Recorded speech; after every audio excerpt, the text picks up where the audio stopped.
Ashley and welcome to my channel. In today's video, I'm going to be reading 3 fancy standalone books. And I really love reading series as multiple books gives time for you to get to know the characters and the world. And then with each book you read, it feels as though you're reuniting with old friends. Yet at the same time, sometimes a standalone is just really nice because it's less commitment than a series. Also with standalones, you don't have to worry about horrible cliffhangers. So the 3 books I'm going to be reading for this video are Jade Fire Gold, A Far Wilder Magic, and Wistress. So I am going to start with Jade Fire Gold. So I'm going to go start reading this, and then I'll be back in a little bit with my thoughts and to tell you more about the book.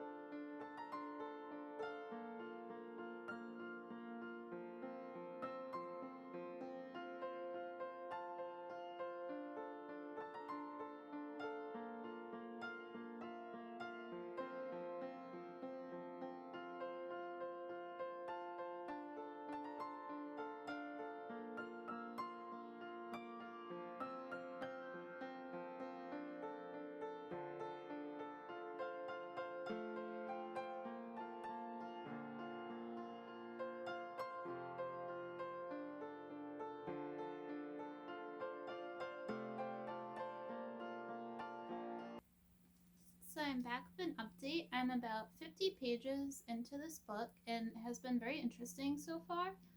These last 50 pages have been spent getting to know our 2 main characters and setting up the world of the book. So our story follows our 2 main characters, An and Alton, and it has alternating perspectives of each of them. So the book starts off with An's perspective.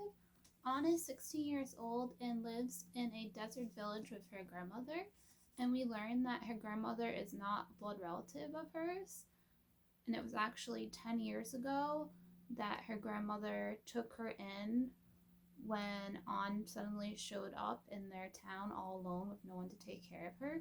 So her grandmother took her in despite the fact that An has magic, and in their world having magic is dangerous because the emperor and his priests hunt down anyone who has magic. Also, those with magic are blamed for their world slowly turning into one big desert. And so far, An has been pretty successful at hiding that she has magic.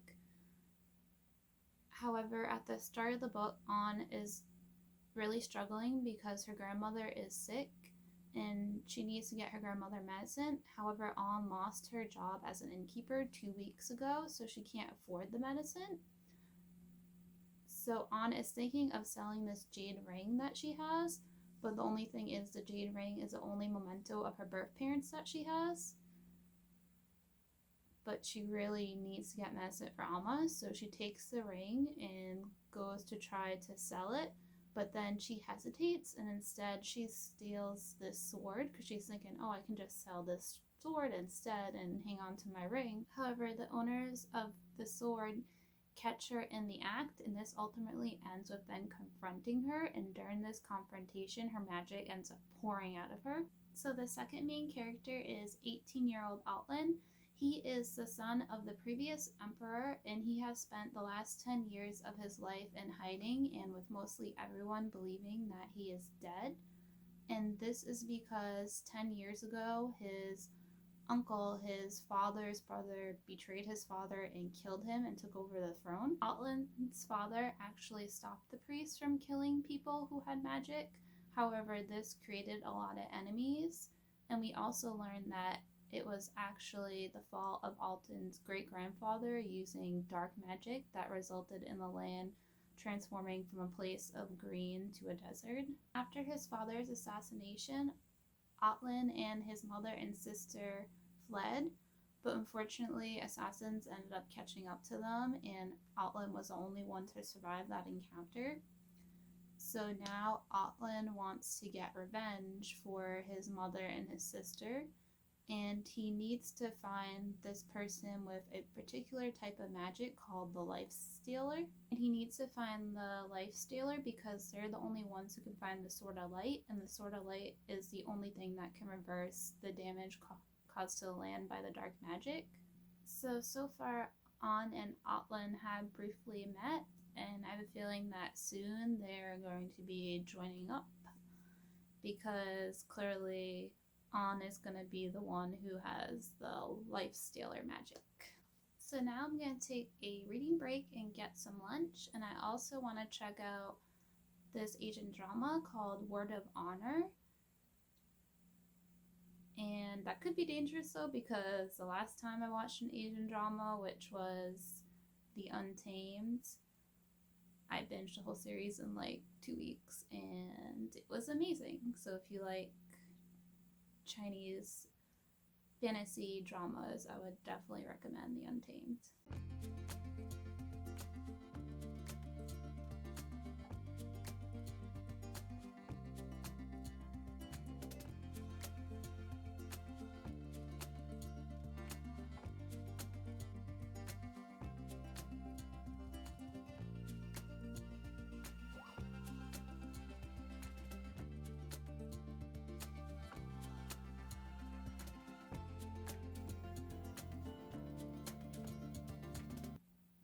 Hi, so I've read a little bit more and I'm back with another update. So I've read about 50 more pages and on page 100. And so far I'm still enjoying it and still finding the world and their magic really interesting. But I will say that I feel like I haven't been completely pulled into the story yet. And I thought that An and Atlan would have met up by now and joined Light Forces, but they're still very much on their own separate journeys. And so far, I would say that this book is kind of reminding me of Shadow and Bone with An's current position, and just like the magic in this book is kind of reminding me of Grisha magic. So yeah, that's about all I have to say right now. I am now gonna take another break because there's a video game that I want to try out that I've been wanting to play for a while. And it's called Sword and Fairy Together Forever, and it's an Asian fantasy video game, and it's like inspired by Chinese mythology. So I'm gonna go play that for a little bit.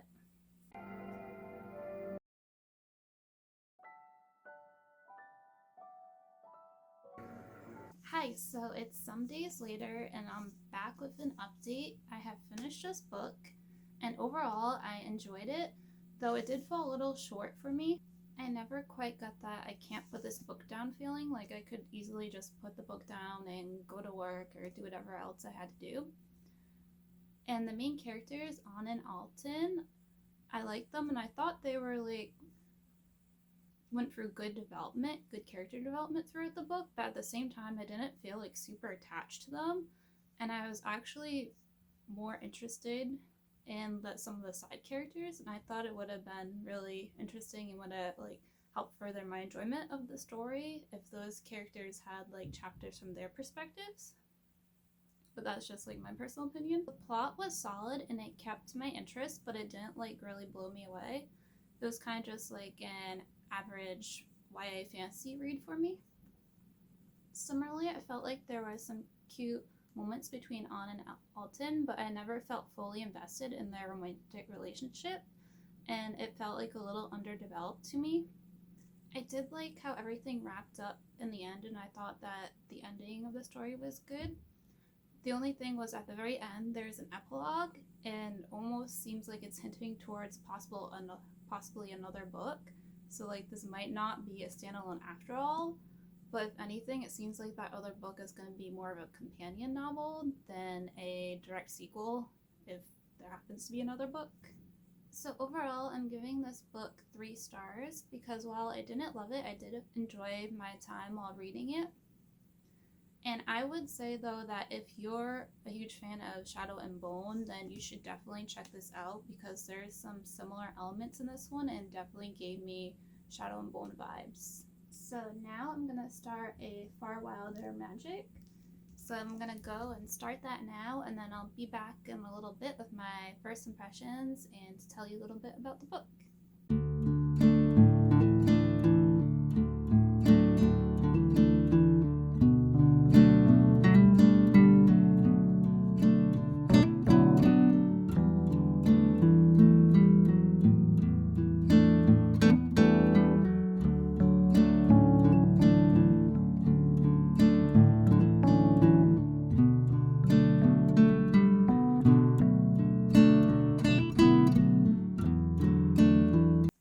Hi, so I'm back, and it's been about 2 weeks since my last update.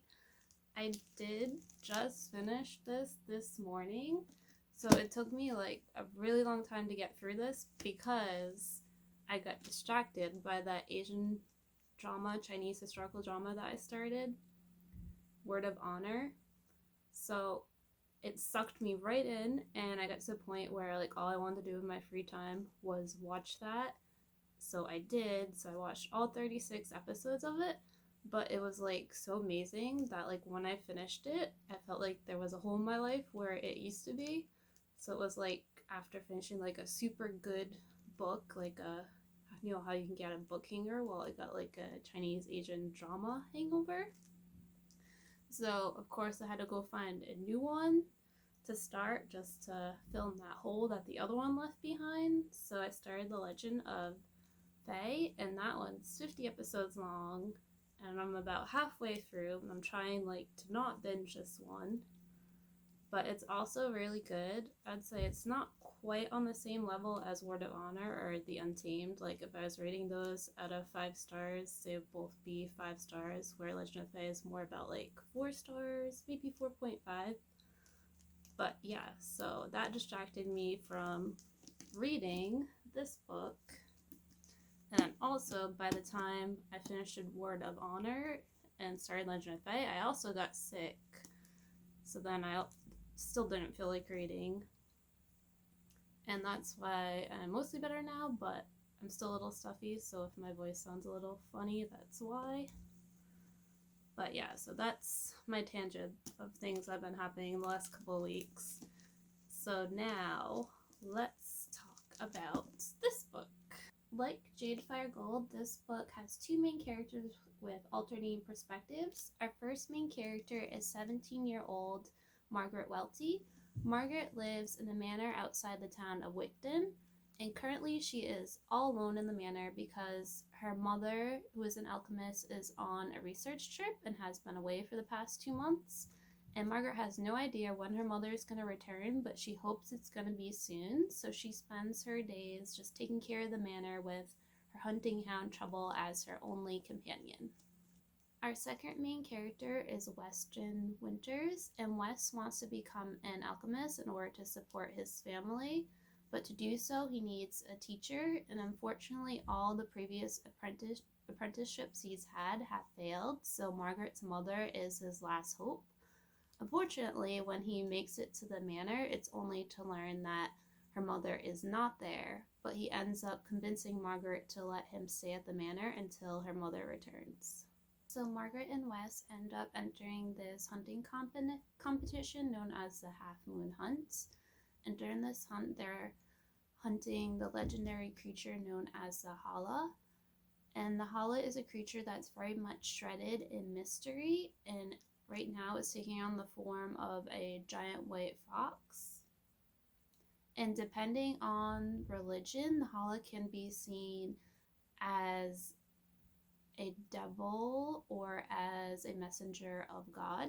However, the majority of people in Margaret's town view the Hala as demonic because it causes chaos wherever it goes by destroying livestock and decaying the land.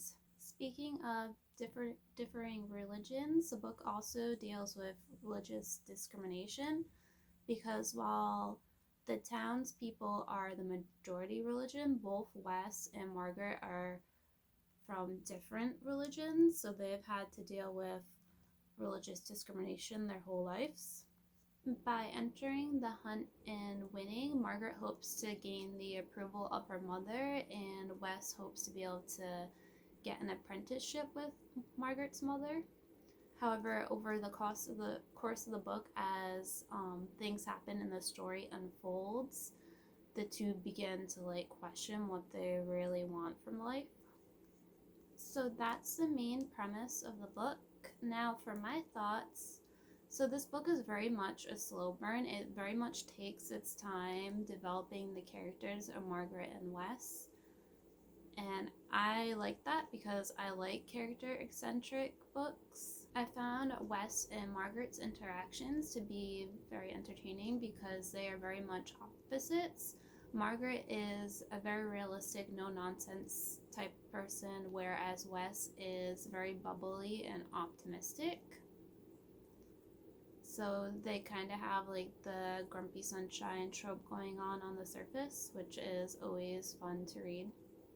Though there were definitely some times in the book that I found some of their actions to be frustrating, but overall I thought they were very well developed characters and I found them interesting to read about. And speaking of characters, Wes's family was also some of my favorite characters. I just felt that like they brought a certain light to the book, a certain like brightness to some otherwise like bleakness that is in the book. And also they're a very good contrast to Maggie and her mother's relationship as well. As for the ending, I felt like everything wrapped up well, though I did think the final confrontation with the Hala happened really fast, and I would have liked to learned more about the connection between Wes and Margaret and the Hala, because it seemed to have like a certain connection to it that's like hinted out throughout the book, but it's never really fully explained. Overall, I enjoyed this book, but similar to Jade Fire Gold, it never completely sucked me in, and I never really got that I can't put this down feeling. Like, I liked the book just fine, but it's probably not something that I'll end up rereading again. And so because of that, this one is just gonna be another 3-star book for me. So next up, I'm gonna start the final book of this video, which is gonna be this one, Wistress. So I'm going to go read a little bit of this, and then I'll be back with my initial thoughts.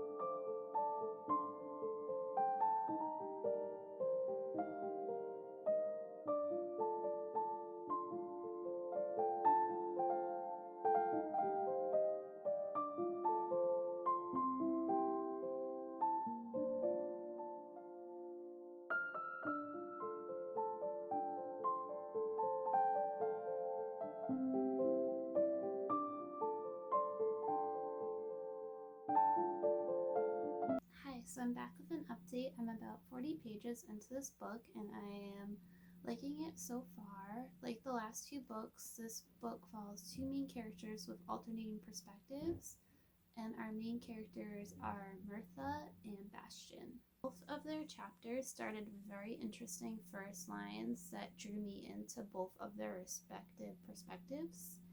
So Mirth's chapter starts with, "I didn't cry until I was 12 years old," and that line's just very intriguing and made me wanted to know why she didn't cry until she was 12 years old.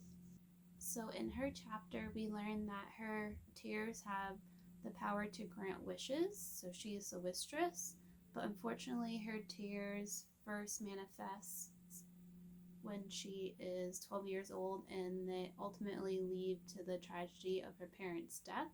So ever since her power first revealed itself, she has been under the strict control of her grandmother so that no more tragedies will happen. And her grandmother actually sells her wishes to other people, but she has a strict set of rules so the wishes won't cause harm. And Mirtha wants her grandmother to teach her how to safely use her wishes, but so far her grandmother has not done this. So chapter 2, which is from Bastion's perspective, starts with the line, Bastian's soul was 107 years old, and again, this is a very attention-grabbing line, and it made me wonder exactly what it meant by saying that his soul was 107 years old. So we learn in this chapter that Bastian has the power to stop time, and we learn that he's recently returning to this place after 32 years away from it, and this place that he's returning to has been frozen in time for 32 years. And then we learn that during these 32 years, something went horribly wrong. And we also learn that the king has recently been murdered, and it seems that Bastian might have played a role in this. So in addition to learning about the two main characters, the last 40 pages have also revealed a little bit about the magic system. So people who have magic, like Mirtha and Bastian, are called talents, and all the talents come from the Well of Talents, except for Mirtha's magic. Hers is the only one that someone is born with. And then there's also a counterpart to the Well of Talents called the Night Well, and this well gives out banes. So that's about where I am now. I am finding it interesting so far. I'm finding like the whole magic system very interesting. I would say so far I'm finding Bastian's perspective more interesting, a little bit more than Mirtha's. And Mirtha, I'm finding her just a little bit annoying because some of the impulsive decisions she has had made so far aren't very smart. But at the same time, she is only 17 years old, so there's that. But yeah, so I'm going to take a break from reading because I'm actually going to do some baking. So I want to make tomorrow morning for breakfast French toast pound cake. So I'm going to make the pound cake today. And then I also have a banana crepe cake to work on as well.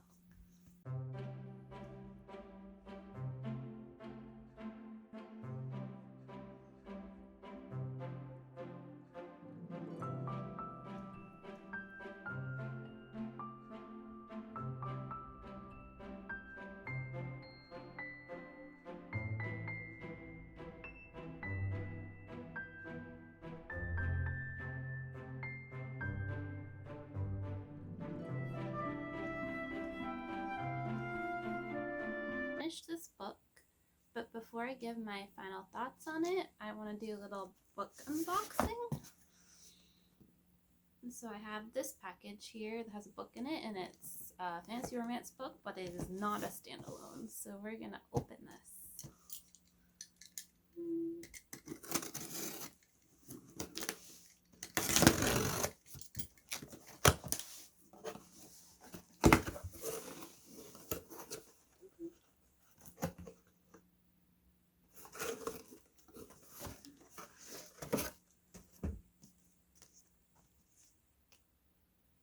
So it is House of Sky and Breath, and I read the first book of this last year, House of Earth and Blood, and I really loved it, and it was one of my favorites, so I'm super excited to read this one. So pretty. So pretty.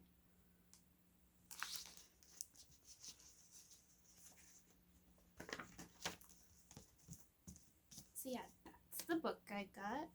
So now we can move on to talking about Wistress.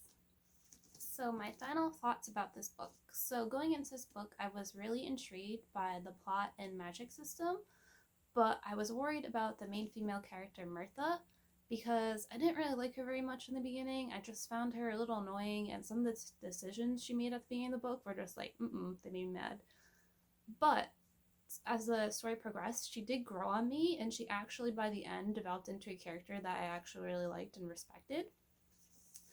And then our other main character, Bastian, I loved him from start to finish. There were only a couple times where I was like, why are you doing that? But overall, loved his character, and he also went through significant character growth too throughout the story. So in addition to these main characters, there were some really well-developed minor characters as well. Runt and Anouk in particular stole my heart. Them, along with Sebastian and Mirtha, formed a sort of found family. And I found even like the most minor of characters had something about them that made them stand out. So none of the characters in the story felt cookie cutter like at all. Speaking of family and relationships, while there is the romantic relationship blossom between Mirtha and Bastian, there is also an emphasis placed on other types of relationships as well. For example, you have the mother and daughter relationship between Mirtha and her mom, and you have the mother and son relationship between Bastian and his mom, and then with Bastian and Runt, you have like a sort of father son relationship mixed with also like an older brother younger brother relationship as well. So I felt like the inclusion of all these different types of relationships really added like more depth to the story and was one of the things I really liked about it. The relationships felt real, the characters felt real, and nothing felt forced. So now for the story and plot. I thought the story was really well thought out and it kept me interested at all times. It also threw so many curveballs and there were twists I didn't see coming that made me wondering like what was gonna happen next, where was the story gonna go from there. And one of those curveballs was definitely the ending.